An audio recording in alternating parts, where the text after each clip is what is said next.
Good morning all of you.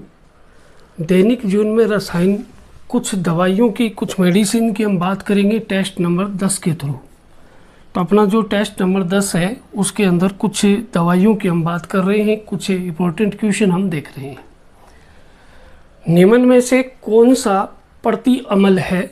तो इनमें से अपने को बताना है कि कौन सा यहाँ पर जो रसायन है उसको प्रति अम्ल के रूप में यूज किया जाता है।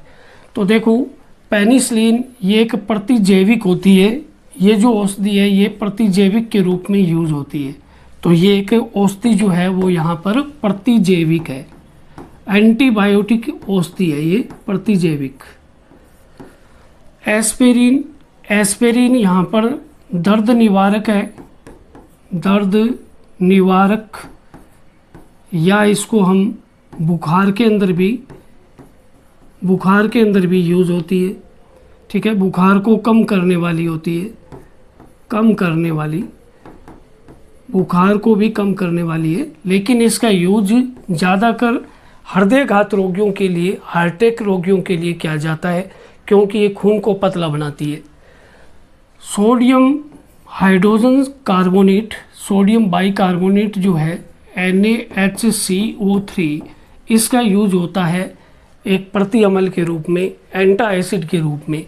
मॉर्फिन है, ये भी एक दर्द निवारक है, लेकिन ये स्वापक प्रकार की दर्द निवारक दवाई है, यानी काफ़ी तेज़ दर्द में इसको दिया जाता है। तो इस प्रकार से ये चारों ऑप्शन, जिनमें अपना जो सही ऑप्शन है वो ये है। एस्पिरिन का यूज है वो ज़्यादातर हृदयघात रोगियों के अंदर किया जाता है, ये खून को पतला करने का काम करती है। तो इस टाइप के जो क्वेश्चन हैं इस टेस्ट में रहने वाले हैं, और इस टेस्ट के लास्ट में मैं 5 ऐसे इम्पोर्टेंट और इंटरेस्टिंग क्वेश्चन बताऊंगा जो आपके लिए काफ़ी फायदेमंद होंगे। बायोथायोनोल का उपयोग किस में किया जाता है? तो बायोथायोनोल का उपयोग है वो साबुन के अंदर प्रतिरोधी गुणधर्म के लिए किया जाता है। साबुन में एंटीबायोटिक गुणधर्म मिलाने के लिए, उत्पन्न करने के लिए इस पदार्थ को मिलाया जाता है। रेनेटिडीन किस प्रकार की औषधि है? तो रेनेटिडीन जो औषधि है उस रेनेटिडीन औषधि का उपयोग किया जाता है प्रति अम्ल के रूप में, एंटा एसिड के रूप में इसका यूज किया जाता है। तो एंटा एसिड औषधि है ये। नेक्स्ट, ब्रोमफेनिरामिन किस वर्ग की औषधि है? तो ब्रोमफेनिरामिन जो है वो एक प्रतिहिस्टामिन है, यानी एलर्जी के अंदर काम में आने वाली प्रतिहिस्टामिन औषधि यहाँ पर है। क्लोरडाइजेपोक्साइड, क्लोरडाइजेपोक्साइड है वो एक तरह का प्रशांतक है, यानी मानसिक रोगों के उपचार में इसको प्रयुक्त किया जाता है। मानसिक रोगों के उपचार में प्रयुक्त होने वाली दवाइयों को प्रशांतक कहा जाता है, तो ये प्रशांतक के रूप में यूज होता है। इक्वेनिल का उपयोग किसके नियंत्रण में किया जाता है? इक्वेनिल भी एक प्रशांतक औषधि है, ये भी एक प्रशांतक औषधि है, यानी मानसिक रोगों के उपचार वाली औषधि है। तो इसका उपयोग अवसाद व तनाव के अंदर किया जाता है। अवसाद या तनाव की स्थिति में इसका उपयोग होता है। टरफेनाडीन का उपयोग है वो किस रोग में किया जाता है? टरफेनाडीन जो है एक प्रति एलर्जिक औषधि है, प्रतिहिस्टामिन औषधि है, तो इसका उपयोग जो है एलर्जी के अंदर किया जाता है। एस्पिरिन किस प्रकार की औषधि है? तो एस्पिरिन जो है वो एक तरह से पीड़ाहारी औषधि है, पीड़ाहर औषधि है, यानी ये दर्द को कम करने वाली है। हालांकि एस्पिरिन का ज़्यादातर यूज हृदयघात रोगियों में होता है, लेकिन इसके अंदर अस्वापक पीड़ाहारी का गुण भी होता है, ये जबरनासी भी होती है, लेकिन यहाँ ऑप्शन के हिसाब से पीड़ाहर औषधि हो जाएगा। पेनिसिलिन किस वर्ग की औषधि है? पेनिसिलिन जो है वो एक एंटीबायोटिक औषधि है, यानी प्रतिजैविक औषधि है, तो ये प्रतिजैविक औषधि होती है। पैरासीटामोल का उपयोग किसके लिए किया जाता है? तो पैरासीटामोल एक अस्वापक पीड़ाहारी है और इसका उपयोग दर्द व बुखार को कम करने में किया जाता है। तो दर्द व बुखार की स्थिति में पैरासीटामोल को दिया जाता है। फ्यूरासिन किस प्रकार की औषधि है? तो फ्यूरासिन जो है वो एक प्रतिरोधी एंटीसेप्टिक औषधि है। एंटीसेप्टिक औषधियाँ वो होती हैं जो कोई घाव पर या कोई फोड़ी फुंसी पर लगाई जाती हैं, जो त्वचा के ऊपर प्रयुक्त होती हैं, उनको हम यहाँ पर प्रतिरोधी या एंटीसेप्टिक औषधियाँ बोलते हैं। नेक्स्ट, डेटोल में मुख्यतः कौन सा यौगिक पाया जाता है? तो डेटोल के अंदर मुख्यतः कौन से यौगिक पाए जाएंगे? तो यहाँ पर देखो, क्लोरोजाइलिनोल और ट्रेपिनोल, ये यौगिकों का संगठन डेटोल के अंदर होता है। तो ये दो यौगिकों का जो मिश्रण है वो उससे डेटोल बनता है। तो डेटोल में क्लोरोजाइलिनोल और ट्रेपिनोल पाए जाते हैं। तो इस प्रकार के जो क्वेश्चन है वो आप पूरी इस वीडियो को देखने के बाद इस क्लास की पूरी एक समरी के रूप में आपको पूरा एक चार्ट बना के दिया जाएगा औषधियों का। तो इस वीडियो को पूरा देखें और वीडियो का पूरा लाभ लें। क्लोरमफेनिकोल किस प्रकार की औषधि है? तो क्लोरमफेनिकोल औषधि जो है यहाँ पर एक तरह की प्रतिजैविक औषधि है।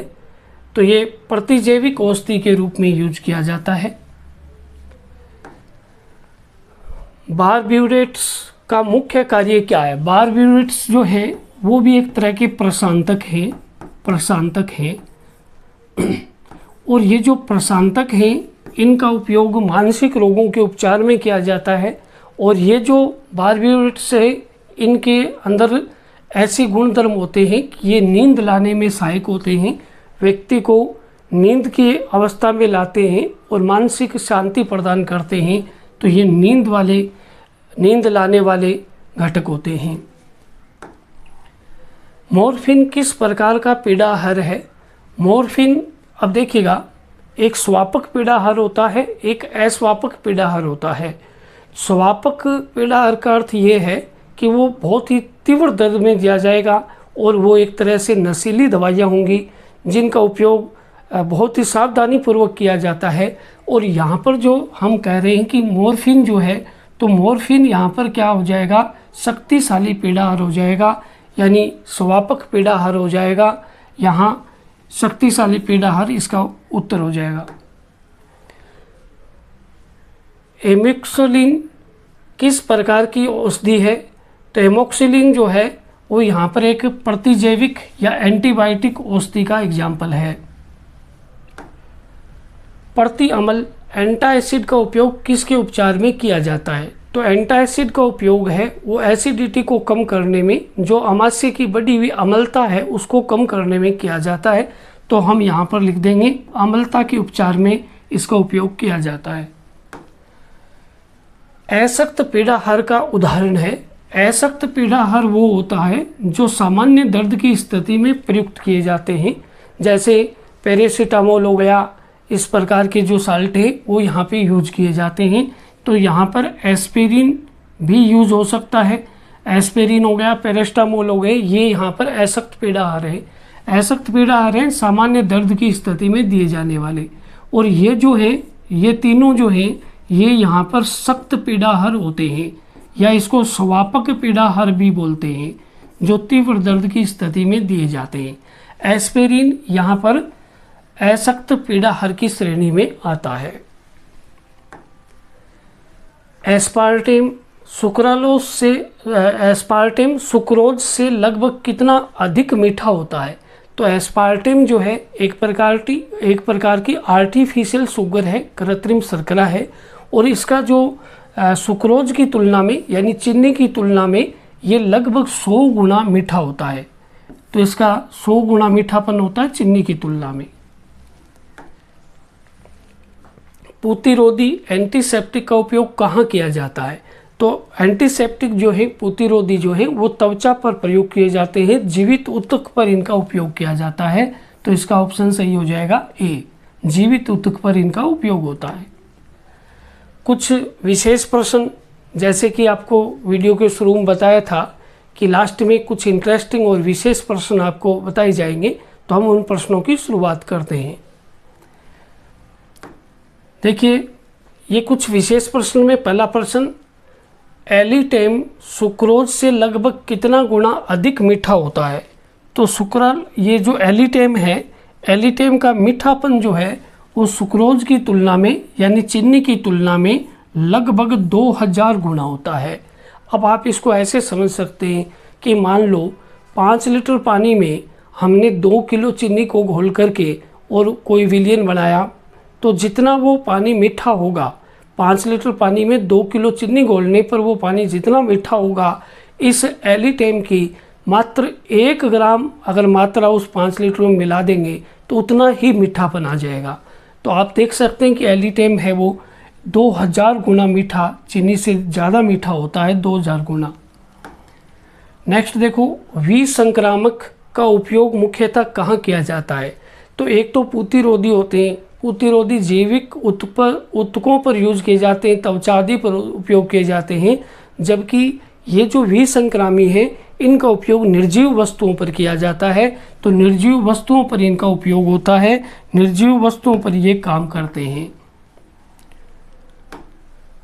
नेक्स्ट देखो, पेनिसिलिन जी किस प्रकार की प्रतिजैविक औषधि है? तो जो पेनिसिलिन जी है वो सीमित स्पेक्ट्रम प्रतिजैविक औषधि है।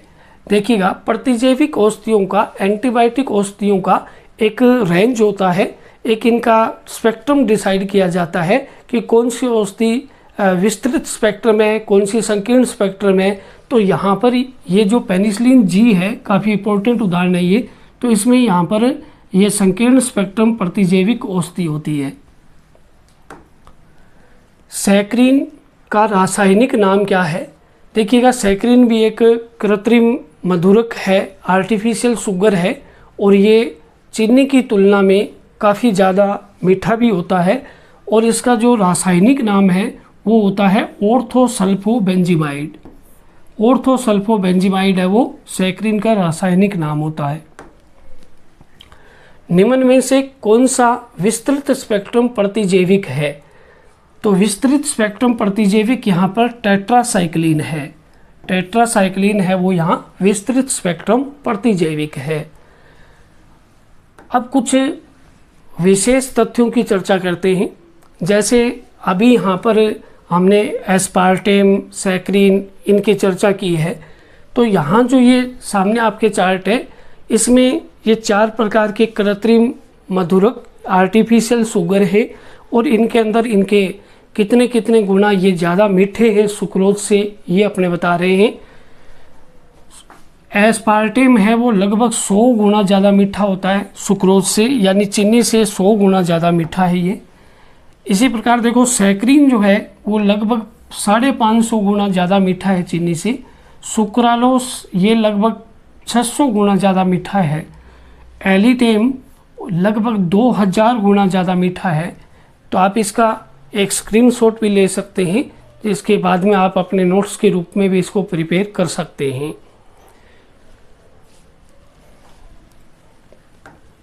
नेक्स्ट देखो, ये जो कुछ प्रमुख औषधियाँ हैं जिनकी हमने यहाँ पर क्वेश्चन के रूप में चर्चा की है, उनको यहाँ हमने एक समरी के तौर पर यहाँ एक चार्ट में दे दिया है। जैसे प्रति अमल जो है, एंटा एसिड जो है, ये प्रति अमल वे औषधियाँ होती हैं जो पेट के अंदर बनी हुई अम्लता को कम करने में यूज होती हैं। तो यहाँ पर देखिएगा, यहाँ कुछ प्राचीन एंटासिड हैं, सोडियम हाइड्रोजन कार्बोनेट, एल्यूमिनियम एवं मैग्नीशियम हाइड्रोक्साइड, ये कुछ पहले जो यूज किए जाते थे वो एंटासिड है। आजकल सिमेटिडीन, रेनिटिडीन, आधुनिक जो एंटासिड है ये यूज किए जाते हैं। इनका कार्य अम्लता को कम करना है, गैस्ट्रिक अम्लता को कम करना है। तंत्रिका सक्रिय औषधियाँ और कुछ ये प्रतिहिस्टामिन या प्रति एलर्जिक औषधियाँ हैं, ब्रोमफेनिरामीन है, ट्रफेनाडीन है। ये औषधियाँ जो हैं वो एलर्जी के अंदर राहत दिलाती हैं, एलर्जी के अंदर काम करती हैं। कुछ तंत्रिका सक्रिय औषधियाँ भी हैं। तो ये तंत्रिका सक्रिय औषधियाँ जो हैं, जैसे इक्विनिल है ये प्रति अवसादक औषधि है, अवसाद की स्थिति को नियंत्रित करती है। फिनलजीन है ये प्रति अवसादक है, तनाव आदि के अंदर भी ये प्रयुक्त होती है। तो इसी प्रकार से ये क्लोरडाइजेपोक्साइड है, ये भी तनाव को कम करने वाली औषधि है। मेप्रोपमेट है, ये भी तनाव या अवसाद व अति तनाव को नियंत्रित करती है। इक्विनिल है, ये शांति प्रदान करती है, मानसिक रोगों के उपचार में यूज होती है। वेलियम है, ये तंत्रिका नियंत्रण में सहायक होती है, जो भी मानसिक तनाव है उनके अंदर ये सहायक होती है। सेरोटिन है, ये भी तंत्रिका नियंत्रण के अंदर सहायक होती है। तो इस प्रकार जो ये प्रशांतक औषधियाँ हैं इनके यूज हैं।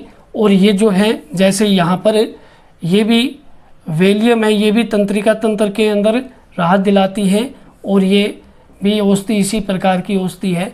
तो ऐसे ये निंद्राकारक औषधि है। बारबियूरेट्स जो हैं वो निंद्राकारक हैं। पीड़ाहार औषधियों में स्वापक और या अनासक्त पीड़ाहारी होती हैं, एस्पिरिन, पैरास्टामोल, जो सामान्य दर्द में यूज होती हैं। और यहाँ पर जैसे स्वापक पीड़ाहारी है, शक्तिशाली पीड़ाहारी है, इनको मॉर्फिन, कोडेन, हेरोइन इस श्रेणी में रखते हैं, जो ये तीव्र दर्द की स्थिति में प्रयुक्त होते हैं। प्रतिजैविक जैसे पेनिसिलिन, एमिनोग्लाइकोसाइड, ओफ्लोक्सासिन, ये जीवाणुनाशी प्रतिजैविक होते हैं। तो इस तरह के यहाँ पर ये कुछ प्रतिजैविक, कुछ पीड़ाहारी, कुछ यहाँ पर प्रतिहिस्टामिन, कुछ यहाँ एंटासिड, इनको एक जगह हमने समरी के तौर पे दे दिया है। आप इनको चाहें तो एक इनका स्क्रीनशॉट ले सकते हैं। स्क्रीनशॉट लेकर के अपना एक नोट्स प्रिपेयर भी कर सकते हैं, यहाँ से इनको ध्यान में भी रख सकते हैं। तो ये आपके लिए काफ़ी यूजफुल चार्ट हमने बनाया है। नेक्स्ट जो है कुछ और भी इसमें एग्जाम्पल हैं, जैसे प्रतिरोधी के रूप में हमने यहाँ पर लिखा है फ्यूरासिन, जो है संक्रमण रोकने के अंदर उपयोगी होती है। सेफ्रामाइसिन, डेटोल घाव साफ करने के लिए। बायोथायोनोल है, वो साबुन के अंदर प्रतिरोधी गुणधर्म के लिए सही माना जाता है, इसको मिलाया जाता है। आयोडीन का टिक्चर है, घाव पर लगाने के लिए होता है। इसी तरह से आयोडोफॉर्म है, वो घाव पर लगाने के लिए होता है। बोरिक अम्ल है, वो आँखों के लिए दुर्बल प्रतिरोधी का कार्य करता है। ऐसे ही कुछ विसंक्रामक होते हैं, जैसे नेफ्थलीन, ये टॉयलेट्स आदि में यूज किया जाता है।